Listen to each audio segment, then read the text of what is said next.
Dans son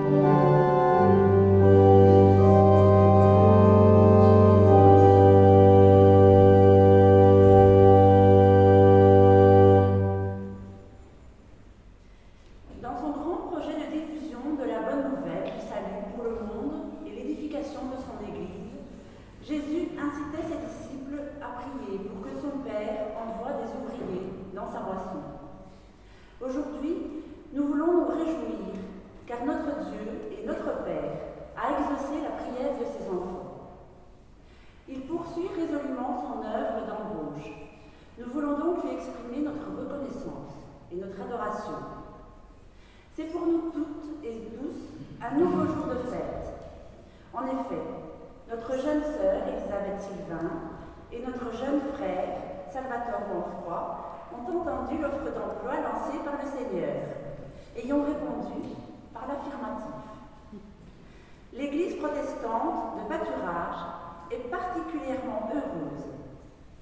Après avoir célébré 200 années d'existence, elle peut tourner ses regards vers demain. C'est en fait la jeunesse de notre Seigneur qui nous conforte, car il veut faire toutes choses nouvelles. Vous qui avez répondu à notre invitation, nous vous souhaitons la bienvenue et vous remercions chaleureusement de votre présence.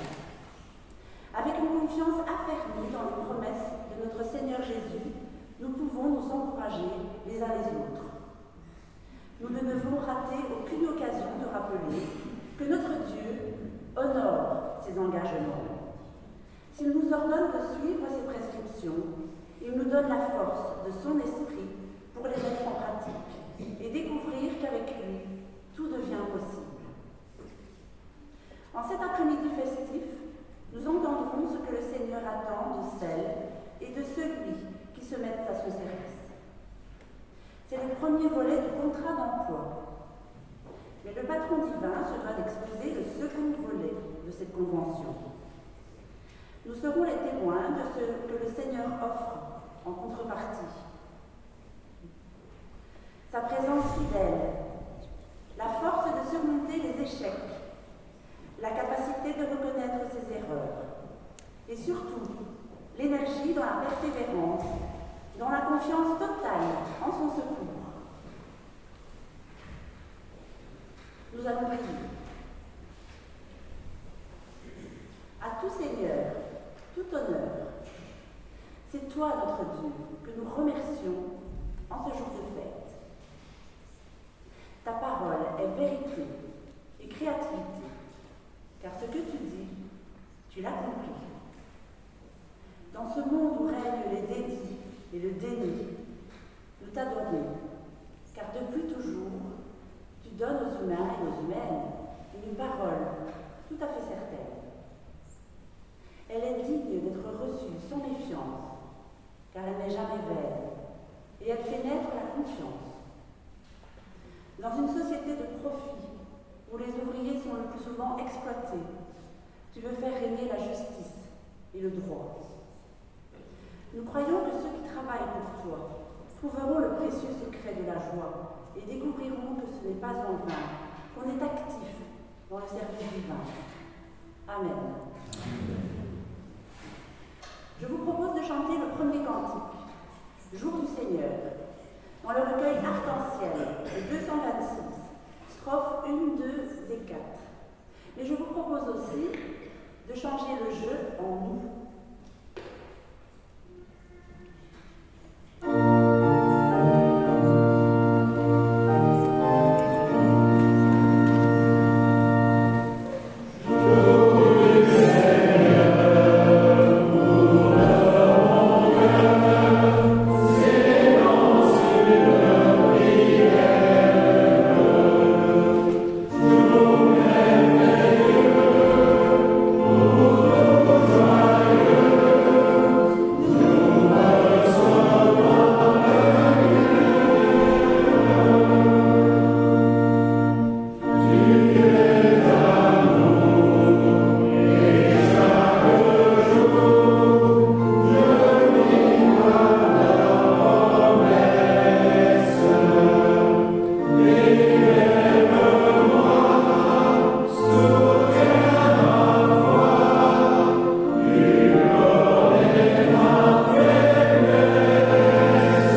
Bonjour à chacun, à chacune.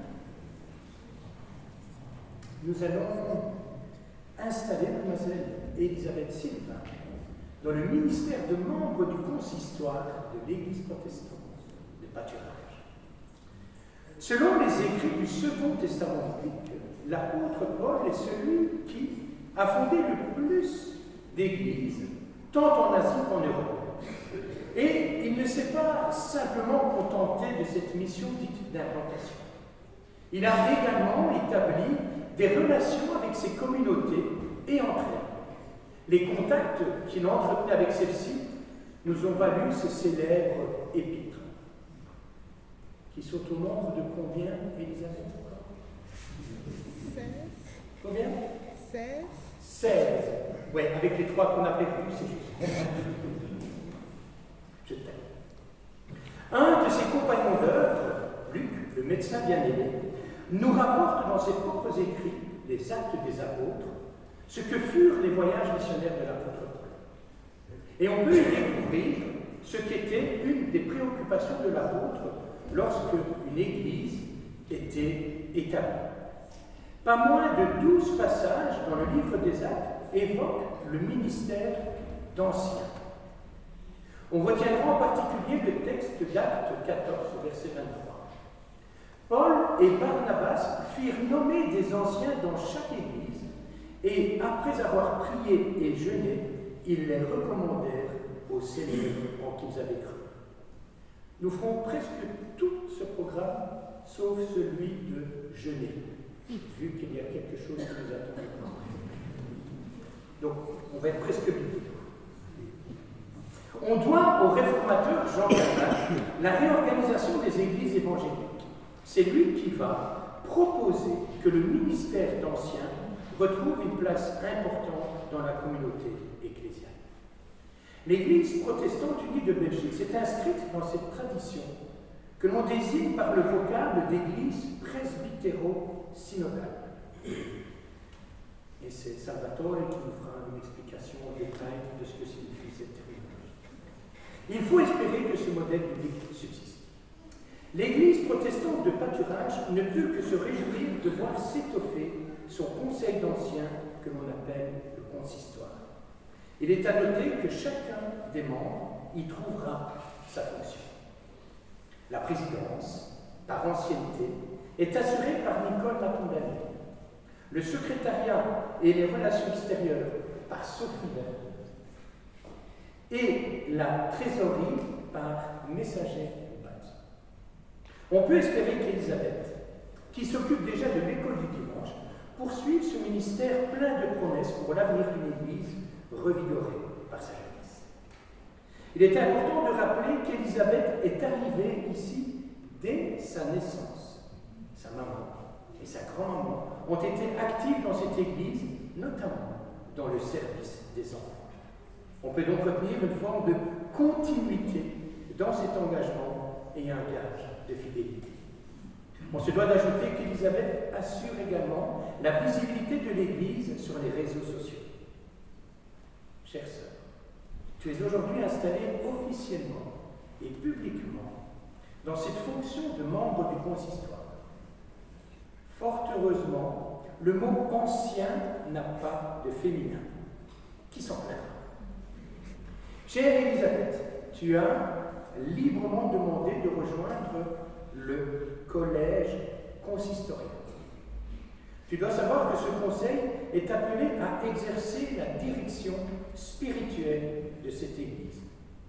Certains pourraient s'inquiéter de ton jeune âge. 14 ans, c'est vrai que c'est très jeune. Alors, rappelle à ces gens inquiets ce qu'écrivait l'apôtre Paul à son fils spirituel Timothée. Que personne ne méprise ta jeunesse, mais sois un modèle pour les fidèles, en parole, en conduite, en amour, en foi et en pureté. Le Christ, ressuscité, a donné à son Église les divers ministères utiles pour sa vie et pour sa mission. Ainsi, confie-t-il à certains la tâche de veiller sur la communauté. Il s'impose ici de rappeler ce conseil des évangiles Celui qui voudra être grand parmi vous se fera votre serviteur à la suite du Christ qui est venu pour servir et non pour être servi. De son côté, l'apôtre Paul recommandait à chacun de n'avoir de lui-même une plus haute opinion qu'il ne doit, mais d'avoir des sentiments modestes selon la mesure des grâces qu'il a reçues. L'apôtre Pierre, quant à lui, exhorte chacun à exercer son service avec la force que Dieu donne, afin qu'en toute chose, Dieu soit glorifié par Jésus-Christ, à qui appartiennent la gloire et la puissance au siècle des siècles. Élisabeth, je voudrais t'inviter à venir ici. Et j'aimerais également inviter les membres du consistoire pour venir entourer Élisabeth.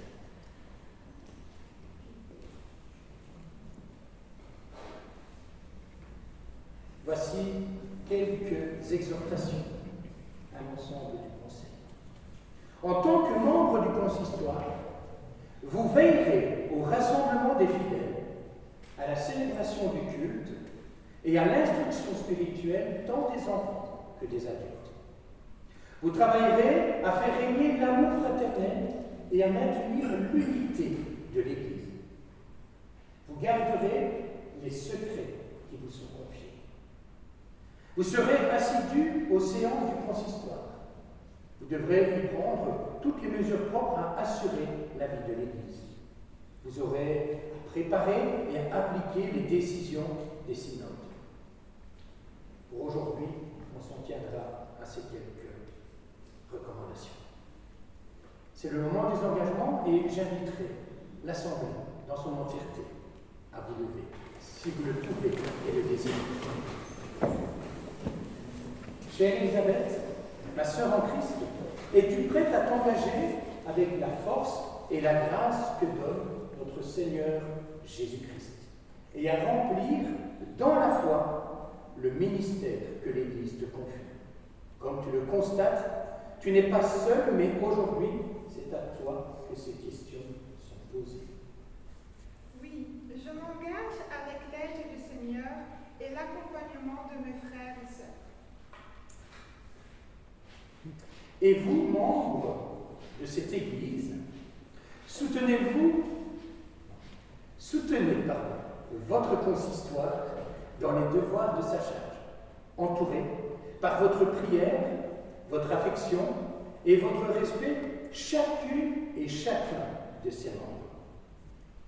Jésus a dit que c'est par l'amour que nous aurons les uns pour les autres que le monde saura que nous sommes ses disciples et que le monde verra ainsi l'action du Seigneur et lui rendra toute la gloire qui doit lui revenir.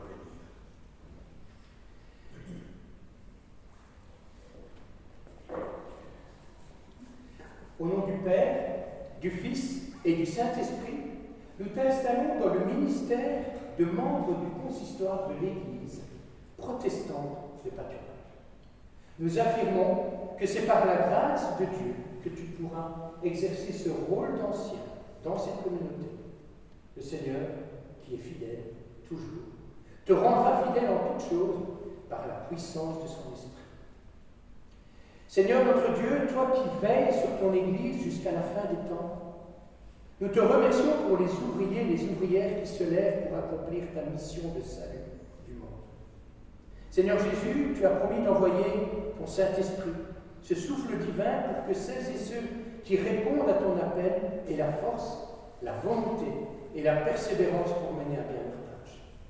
Esprit d'amour et de sagesse, inspire à celles et à ceux que tu as mobilisés la lucidité, le courage et la vision pour une collaboration paisible et joyeuse à l'avancement de ton royaume et au développement de ton Église. Par Jésus le Christ, notre Seigneur, auquel, comme à toi, Père Céleste et au Saint-Esprit, soit honneur et gloire à jamais. Amen. Amen. Je vous invite à reprendre place.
Les pessimistes ont tendance à penser et à dire qu'un malheur ne vient jamais seul. Par contre, celui ou celle qui fait confiance au Seigneur de la Providence, eh bien, croira et osera affirmer qu'à une bénédiction en succède beaucoup d'autres. La vieille Église protestante de pâturage, en effet, elle a 200 ans, voit arriver en une seule journée une jeune membre du consistoire et un jeune candidat au ministère pastoral. Alors on pourrait déjà entendre les commentaires. Ils ont bien de la chance, les paroissiens de pâturage. Qu'ils sachent que le mot chance est étranger à l'esprit, dirais-je, biblique. La Bible préfère parler de la grâce. Et d'aucuns penseront peut-être que le résultat est pareil. Ce qu'ils oublieront, c'est que les origines de l'une et de l'autre sont totalement différentes. La chance, elle vient du hasard qui est aveugle. La grâce, quant à elle, trouve sa source intarissable auprès de celui qui a créé l'homme à son image et qui veille sur ses créatures. Nous sommes réunis aujourd'hui pour remercier le Seigneur qui continue à appeler des femmes et des hommes à son service. Et par votre présence, vous exprimez ainsi votre soutien à Élisabeth Sylvain, qui vient de s'engager au service du Seigneur et de son Église. Vous voulez aussi partager la joie de l'Église qui accueille en la personne de Salvatore Manfroi, un homme jeune qui a entrepris de longues études de théologie et qu'il va bien entendu poursuivre avec détermination. Vous serez aujourd'hui les témoins du début d'une nouvelle étape dans sa préparation au ministère pastoral. Je vais bientôt, dans quelques secondes, céder la parole au pasteur Emmanuel Coulon et ensuite au pasteur Georges Quenon. Pasteur Georges Quenon, c'est le responsable francophone des ministères dans l'Église protestante unie de Belgique.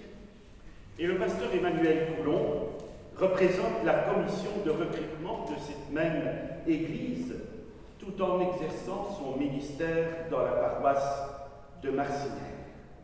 Alors, je vais passer maintenant la parole, dans un premier temps, à Emmanuel et ensuite à Georges, qui nous expliqueront en quoi consiste, eh bien, le statut, entre autres, le statut particulier de suffragant. Voilà, Emmanuel, si tu veux bien venir.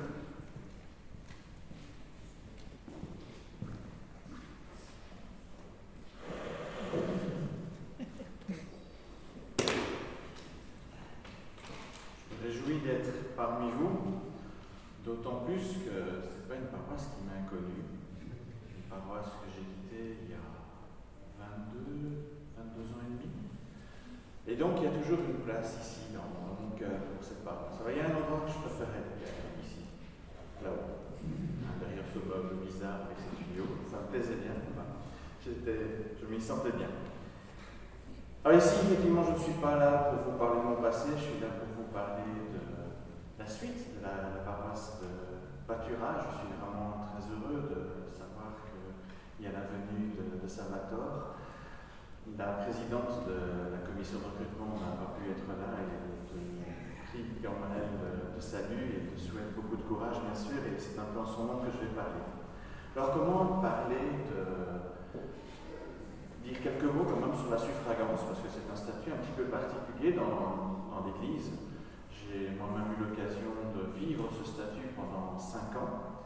La suffragance, c'est un temps où quelqu'un est à la fois en charge d'une communauté, mais aussi a pour mission, et c'est ça sa mission première, de terminer un cursus académique, ou certaines conditions académiques. Ça veut dire que pendant un certain temps, le candidat doit mettre bien sûr la priorité sur ses études. J'entends que ça peut générer peut-être certaines frustrations dans des communautés, dans ces circonstances, mais voilà, c'est pour l'idée, c'est vraiment de donner les meilleures conditions à un candidat pour terminer de façon à avoir quelqu'un qui sera pleinement opérationnel dans l'Église. Et parfois, ça nécessite un peu de patience. Mais on se dit qu'il est préférable d'aider un candidat de cette manière-là dans une église qui n'a pas forcément la possibilité d'engager d'autres pasteurs. On ne va pas dire que les pasteurs, ça court les rues en ce moment, il n'y en a pas 36 000, et donc il y a quelque part une sorte de convention qui peut être gagnante pour la communauté et pour le candidat. Ça veut dire qu'à la communauté, voilà, le suffragant, il ne peut pas toujours répondre à tout et à tout moment. Il y a des moments où il y a des examens. Donc il faut pouvoir lui laisser un petit peu de temps pour souffler à ce moment-là et l'épauler. Et puis il y a d'autres moments où il sera pleinement disponible. Il ne pourra peut-être pas faire toutes les visites. Si vous souhaitez une visite par mois, ça va être un peu trop pour lui. Je vous avoue pour moi aussi d'ailleurs, en tant que pasteur à temps plein, je n'y arrive pas.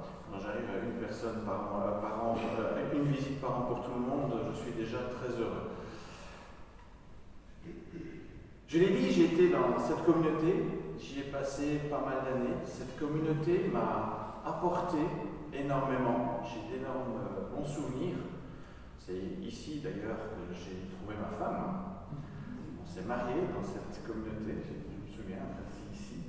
Donc quand je vous dis qu'elle m'a apporté beaucoup, c'est pas seulement sur le point de vue spirituel, mais c'est aussi dans ma vie privée. J'ai toujours la moitié de mon cœur avec une partie de pâturage dans la maison, vous l'aurez compris.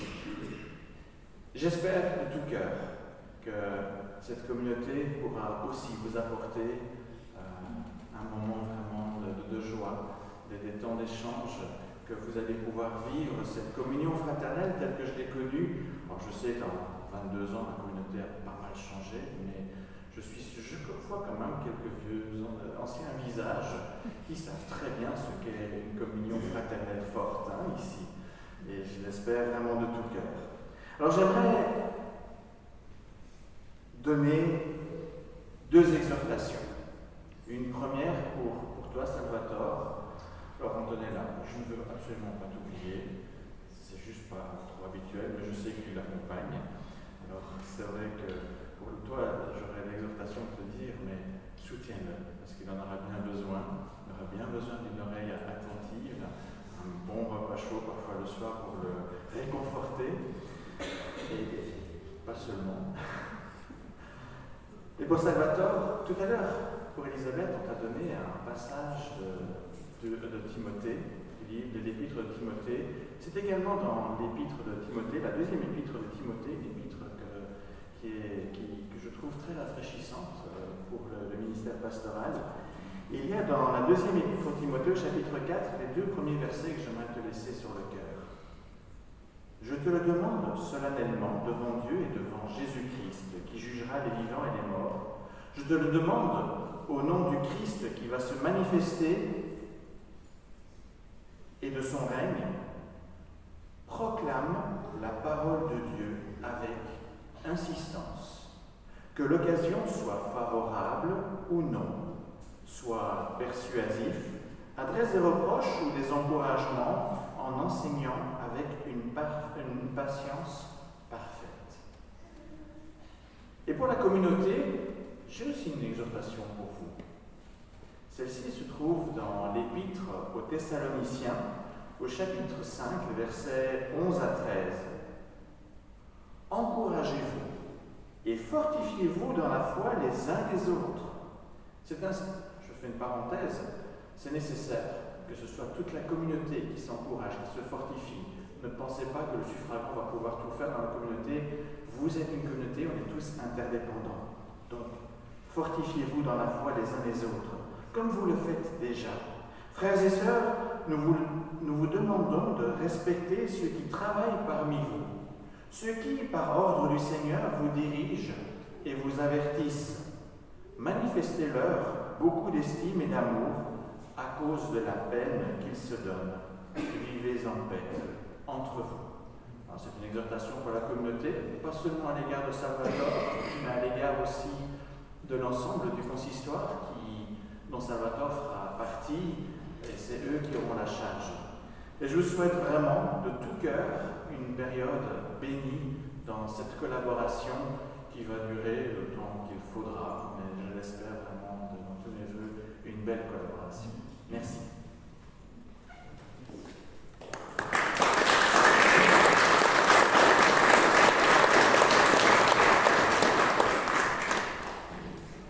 Voilà, bien moi, contrairement à Emmanuel, c'est la première fois que je viens ici.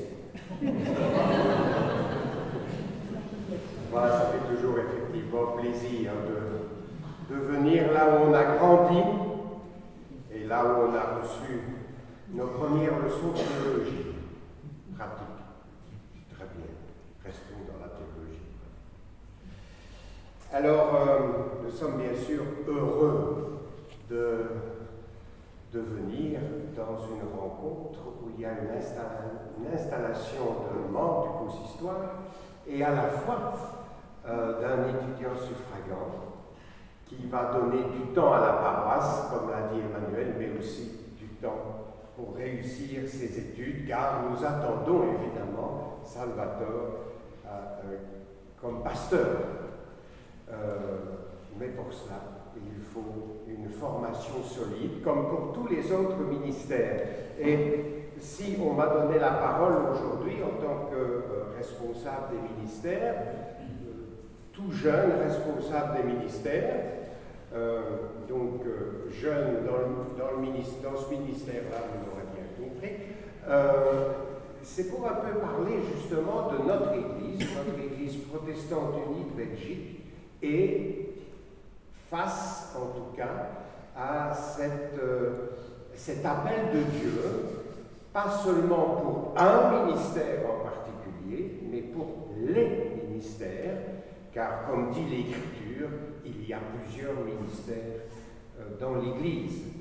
Et l'Église étant dans la société, nos ministères, c'est pas seulement pour l'Église, l'intérieur de l'Église, mais c'est aussi pour toute la société. Et c'est pour ça que nous voulons tenir nos portes ouvertes, les portes ouvertes de l'Église, les portes ouvertes de nos cœurs, parce que chaque ministère est important pour faire grandir l'Église, pour la nourrir, mais aussi pour interpeller tous ceux qui, du dehors, cherchent des chemins spirituels.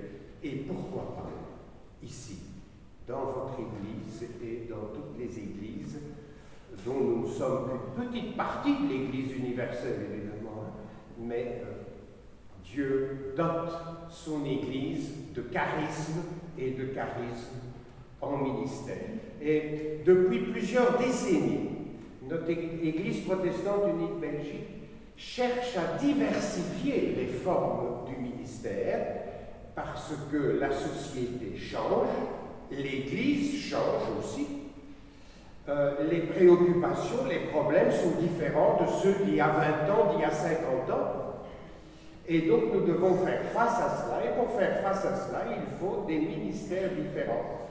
Et quel bonheur de savoir que, au dit l'Église en tout cas, vieillissante. Et c'est vrai qu'à certains moments, on a peur dans l'Église, peur de ne pas trouver des renouvellements, des nouveaux pasteurs, des nouveaux diacres, des anciens, des membres du consistoire, des responsables de la jeunesse, etc. Et c'est vrai que parfois ça fait peur, mais on a entendu, il y a la grâce. Et la grâce, c'est bien sûr mieux qu'une chance. Parce qu'une chance, on ne sait pas si elle va nous toucher. On en doute très fort d'ailleurs parfois, mais la grâce, alors là, elle est abondante. Et nous avons depuis un petit temps des plus jeunes pasteurs, on en a un ici, bientôt consacré, on en a un peu partout, et on a une belle espérance pour l'avenir, même si ça vieillit dans nos communautés, mais la grâce fait en sorte qu'il y a aussi un rajeunissement. Et vous le verrez, grâce effectivement à l'arrivée de notre frère Salvatore. Et donc, l'Église pense à des ministères catéchétiques, ça va être une jeune qui va l'occuper bientôt. De la formation aussi, c'est un jeune qui est en train de l'occuper. Et tant d'autres, des diacres à charge spéciale, selon les besoins locaux. Il n'y a pas, comme je le disais, que des pasteurs. Il faut des pasteurs, il faudra toujours des pasteurs, mais il faut aussi d'autres ministères qui se donnent la peine de répondre à cet appel de Dieu. Et pour soutenir tout cela, bien, il a plu à l'Assemblée synodale de mettre en place des personnes comme la commission de suivi pour essayer de rapprocher tous ces ministères, former une sorte de lien entre eux pour qu'ils se sentent moins seuls, parce que parfois on se sent seul dans le ministère, et c'est pourquoi il y a des entretiens de fonctionnement dans les communautés, il y a tout un suivi, d'où l'expression commission de suivi, pour voir comment vont les projets dans une communauté, pour encourager les gens qui travaillent, parce qu'un membre du consistoire, un diacre, un ancien, un pasteur, quel que soit notre ministère, vous-même, chers membres de l'Église, eh bien, vous en passez des heures pour l'Église. Et ça mérite d'être reconnu. Ça mérite d'être signalé et de vous dire, à travers des rencontres comme celle-ci, un grand merci. Un grand merci pour tout ce que vous faites pour l'Église, en sachant que l'Église protestante unie de Belgique n'est rien s'il n'y a pas de communauté de base vivante et des gens qui, comme ça, gratuitement, parce qu'ils répondent à la grâce de Dieu, se donnent corps et âme. Alors, continuez, on est là aussi pour vous écouter, pour vous soutenir, pour vous visiter.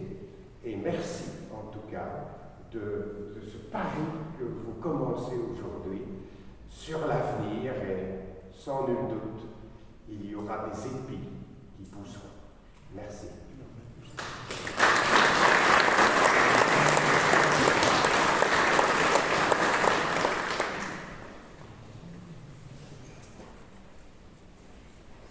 Eh bien, Emmanuel et Georges, merci pour votre intervention et vos encouragements. Cher Salvatore,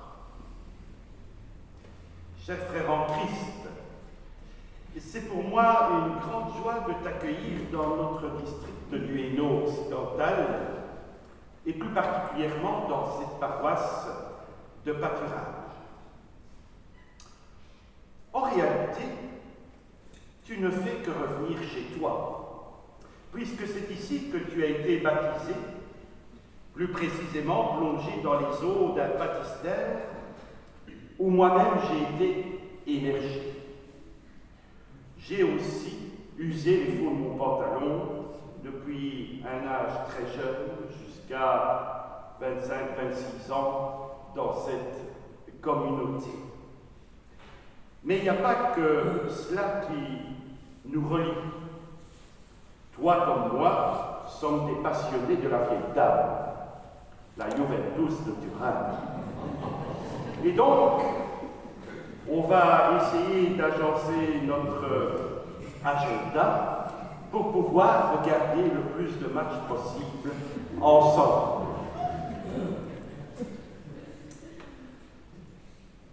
C'est dire aussi que très tôt tu as manifesté ta volonté de suivre le Seigneur. Tu as aussi voulu découvrir la diversité ecclésiale de notre région Lorraine. Et puis tu l'as quitté pour rejoindre la région voisine du centre. Et c'est là qu'une charmante jeune femme t'a fait vibrer. T'a fait vibrer le cœur et perdre la liberté du célibat, mais pour gagner la joie d'être papa. Alors voici un papa, et pourtant il est toujours étudiant, à plus de 30 ans. Mais le réformateur Jean Calvin n'hésitait pas à déclarer qu'on reste toujours des écoliers quand on choisit le Christ Jésus pour maître. Voilà bien des années que tu es plongé dans les recherches bibliques et les études théologiques. Et ce n'est pas fini. Désormais, tu dois répondre aux exigences académiques qui sont imposées par notre Église à ses futurs pasteurs. Alors on se posera aussi des questions quand on apprendra que tout en suivant des cours à la faculté de théologie de Bruxelles, c'est toi qui enseignes une des langues de la Bible, l'hébreu. Décidément, avec toi, il faut s'attendre à tout. Mais est-ce si étonnant quand on porte un prénom comme le tien, Salvatore? Alors, pour ceux qui ne connaissent pas l'italien, Salvatore, ça signifie sauveur. Et c'est aussi la traduction française de Jésus. Sauveur, ou plus précisément, par lui, Dieu se révèle comme le Sauveur. Alors, est-ce que j'oserais te dire que ta voie était toute tracée? Pourquoi toutes ces années d'études et de formation? Et finalement, si c'était là, précisément, un apprentissage prolongé voulu par le Seigneur, pour annoncer un monde compliqué, exigeant, un message longtemps caché et tout à fait, il faut bien le dire, renversant. Le Seigneur a jugé bon d'envoyer son propre Fils. Et en toute logique, le Maître du monde et Père de Jésus-Christ, eh bien, attend de celles et de ceux qui ont la charte de poursuivre cette mission d'être à la hauteur de cette tâche. Par les évangiles, nous apprenons ce que le Père Céleste a été, très exigeant à l'égard de son Fils aussi, Jésus-Christ. Servir le Seigneur, c'est un honneur, mais c'est aussi une gageure. Et pour illustrer bibliquement mon propos, je citerai les consignes que l'apôtre Paul a adressées, qu'Emmanuel a déjà citées, adressées à Timothée, celui qui devait lui succéder dans la proclamation de la bonne nouvelle. Et voilà ce qu'il dit dans cette deuxième épître. Je t'en conjure devant Dieu et le Christ Jésus, qui doit juger les vivants et les morts, lors de son avènement et de son règne, prêche la parole, insiste en temps et hors de temps, reprend, exhorte, censure, avec une grande patience, et sans jamais cesser d'instruire. C'est là un véritable défi que Paul lance à Timothée, mais ce n'est pas tout. Il se permet d'ajouter ce que nous lisons quelques versets plus loin. Pour ce qui te concerne, garde en toutes choses une grande maîtrise de toi. Supporte les peines, accomplis l'œuvre d'un prédicateur de la bonne nouvelle, acquitte-toi de tous les devoirs de ton ministère. Cher Salvatore, tu viens de l'entendre, le cahier des charges pauliniennes n'est pas tendre. Et vous toutes et tous qui avez écouté ces paroles avec attention, vous aurez aussi compris ce qu'on attend d'une communauté et de chacun et de chacune d'entre vous. Nous vous invitons donc à soutenir par la prière notre frère Salvatore, sans oublier notre sœur Élisabeth, Et c'est ce que nous allons faire à l'instant. Je vous invite à la prière.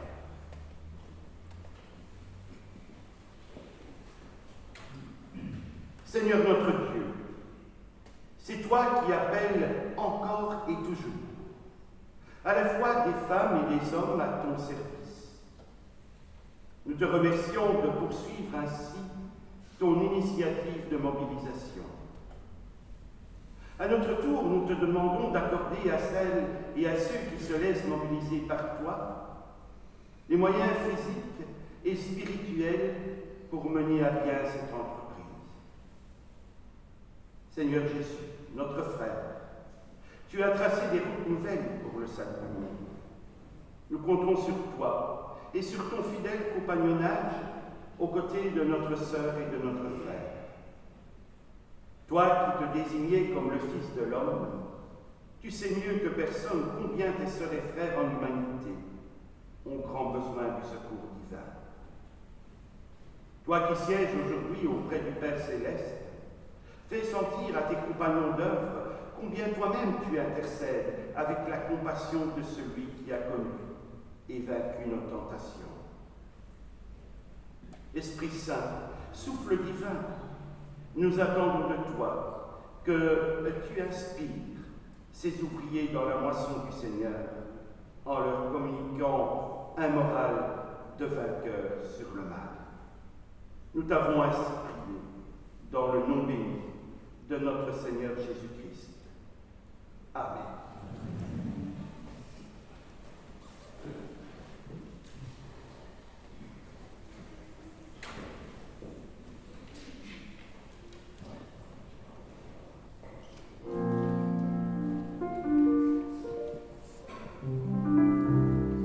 Écoutez l'appel du berger, il sait ses brebis en danger, il les appelle avec amour, espérant toujours le retour. Cherchons-les, savons-nous le prix d'une âme?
Bonjour à tous, vous m'entendez bien? C'est une joie pour Antonella et moi d'être ici avec vous dans cette église de pâturage cet après-midi.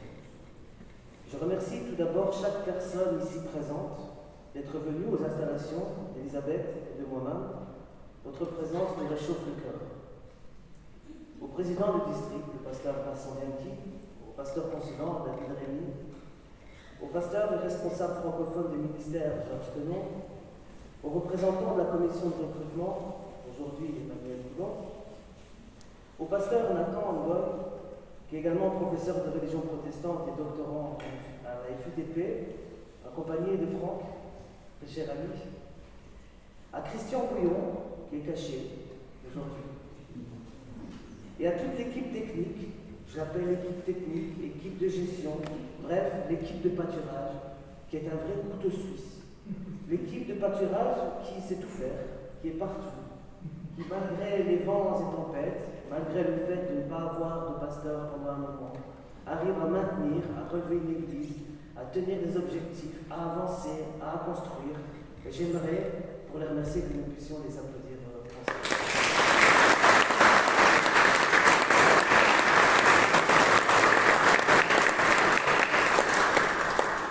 Quand je pense à cette équipe, des mots me viennent en tête tels que le mot cœur, dévotion, sincérité, empathie. Je m'arrête là, sinon je durerai trop longtemps. D'ailleurs, certains sont présents depuis le début de cet après-midi pour préparer la bonne organisation de cette rencontre et nous les remercions vraiment. Et j'aimerais pour terminer les remerciements remercier celui sans qui tout ceci n'existerait pas, celui qui, par son propre désir, a choisi de donner sa vie pour chacun d'entre nous, celui qui a choisi le chemin de la mort pour nous accorder le chemin de la vie. Il s'agit de notre Seigneur Jésus-Christ. Cela va faire bientôt 10 ans que j'ai pris mon baptême dans cette église avec le pasteur Jonathan Batso, que je vois là-bas.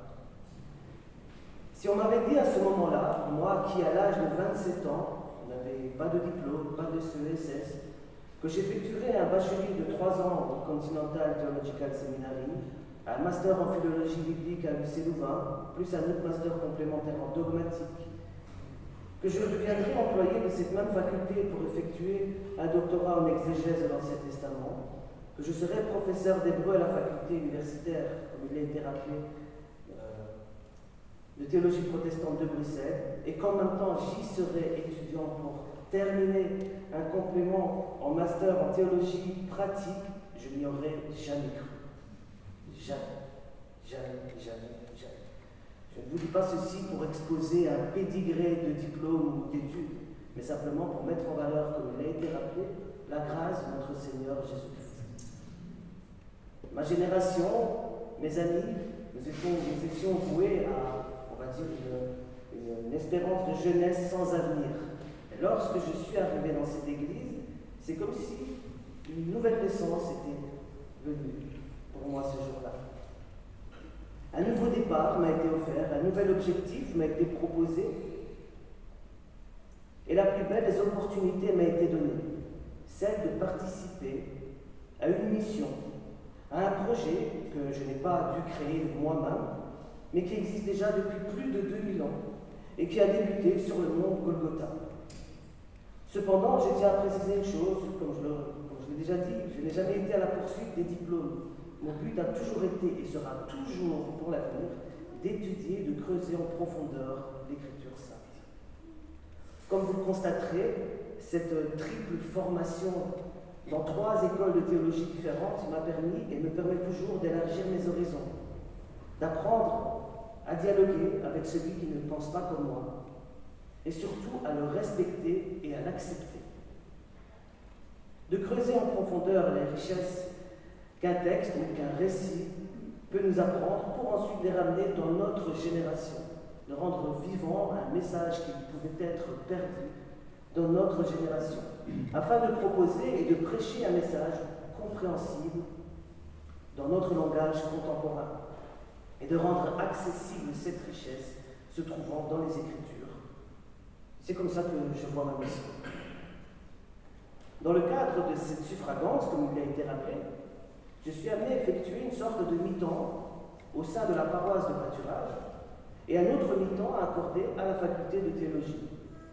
Je tiens à préciser ouvertement et devant tout le monde à la paroisse de pâturage ces quelques mots. Temple de pâturage, chers amis, ce n'est pas juste un contrat qui nous lie avec vous aujourd'hui, mais c'est avant tout la volonté de Dieu. Volonté et devoir que je remplirai non pas comme un employé sous contrat, mais comme un serviteur au service de l'Église de Jésus-Christ. Même si mon cahier des charges est structuré, cadenassé et établi sous un planning réalisable et codifié, la motivation de mes tâches sera toujours faite avec amour et sincérité. Comme la parole de Paul à Timothée me l'a été rappelée 2 fois aujourd'hui, attendez-vous à ce que je me force à vous parler de l'Évangile. Attendez-vous à ce que je m'engage malgré toutes circonstances. Il me l'a été rappelé, je vous assure que je vais le faire. C'est pas une menace, c'est une bonne nouvelle. Pour terminer, ne pas être très long, je reprends donc la phrase que j'ai prononcée dans cette église il y a 10 ans, en la modifiant quelque peu pour ce jour particulier. Je m'engage devant Dieu et devant toutes les personnes ici présentes que, dans la mesure du possible et du réalisable, à servir l'Église de Jésus-Christ selon ses besoins, avec l'aide du Seigneur et de la communauté, à le faire avec mon cœur tout entier, avec reconnaissance et bienveillance.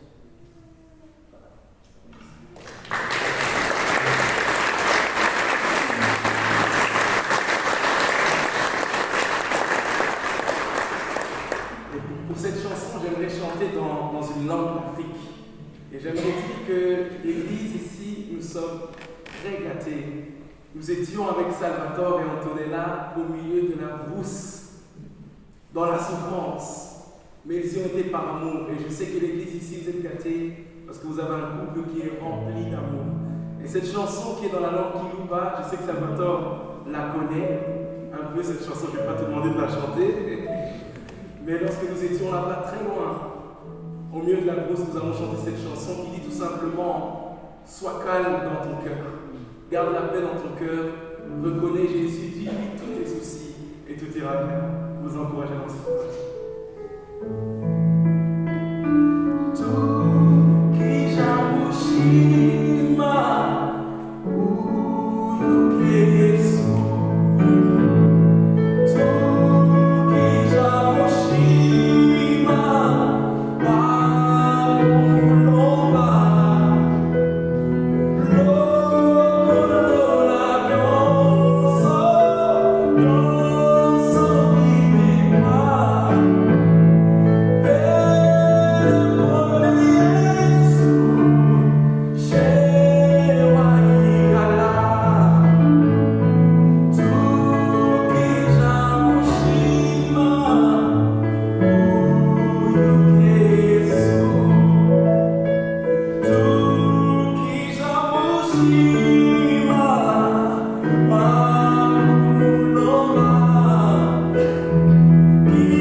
Merci à vous d'avoir une nouvelle fois répondu présent.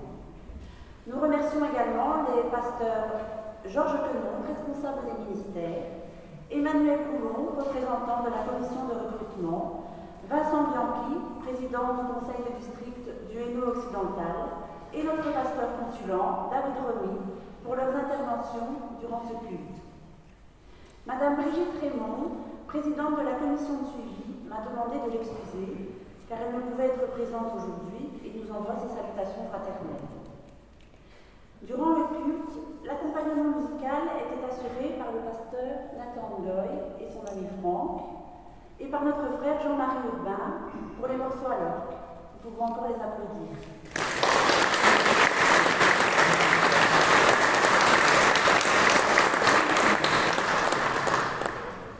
L'offrande ne sera pas recueillie dans les bancs, mais une urne est disposée à l'entrée du temple.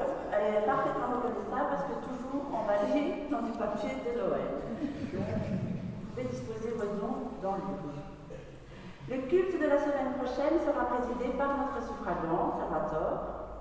Je rappelle également la célébration écuménique de ce mercredi 25 janvier à 19h, dans le cadre de la semaine de prière pour l'unité des chrétiens. Nous serons rejoints par l'abbé Christophe Cosman et nos frères et sœurs de la communauté catholique de Colfontaine. Notre frère Salvatore prendra part à cette célébration, Dieu voulant. La permanence de Salvatore se tiendra aussi ce mercredi de 14 à 18h. Je voudrais aussi lire un petit mot du papa d'Élisabeth, qui malheureusement n'a pas pu être parmi nous parce qu'il est hospitalisé depuis plus d'une semaine. Mais il a tenu à envoyer un petit mot pour être quand même avec Élisabeth. Je vais lire. Bonjour à toutes et tous. C'est avec une grande émotion et une petite tristesse que je vous adresse ces quelques mots depuis mon lit d'hôpital, afin d'exprimer ma joie de l'arrivée de notre frère Salvatore et de l'installation de ma fille Elisabeth en tant que membre du consistoire. J'espère avec l'aide et le soutien de notre Seigneur que ma fille Elisabeth fera de son mieux pour se mettre au service de notre communauté. Encore félicitations à Salvatore et à Elisabeth. Que le Seigneur vous bénisse abondamment et à très bientôt, signé Luc. Alors, excusez-moi, vous êtes toutes et tous attendues pour un moment de partage convivial dans la salle paroissiale. Et je pense qu'il y a encore un cantique prévu, mais je pense que c'est Jean-Marie qui va. Ah non, c'est la bénédiction.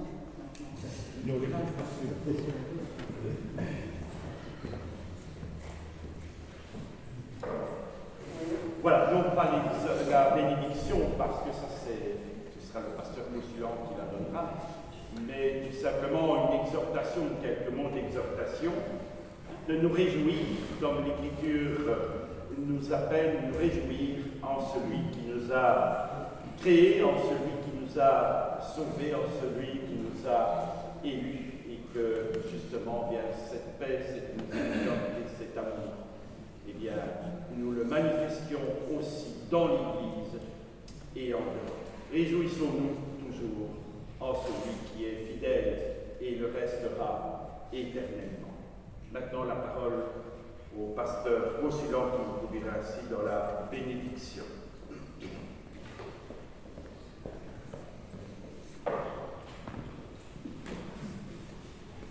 Quelle joie d'avoir pu participer à ces moments avec vous et de réaliser combien sont passés sur ces bancs et de l'impact de la communauté de Pâturage. Lorsque j'ai rencontré Jésus, il y a maintenant 25 ans, c'est ici que je suis rentré pour la première fois dans une église et où j'ai découvert. Donc je me dis, voilà, il y a vraiment quelque chose de génial ici. Je vous inviterai tous à vous lever si vous le désirez pour recevoir cette bénédiction. Que la grâce de notre Seigneur Jésus-Christ, que l'amour de Dieu notre Père et que la douce et paisible présence du Saint-Esprit vous accompagne aujourd'hui, demain, toute cette semaine, vous et vos familles. Allez-en.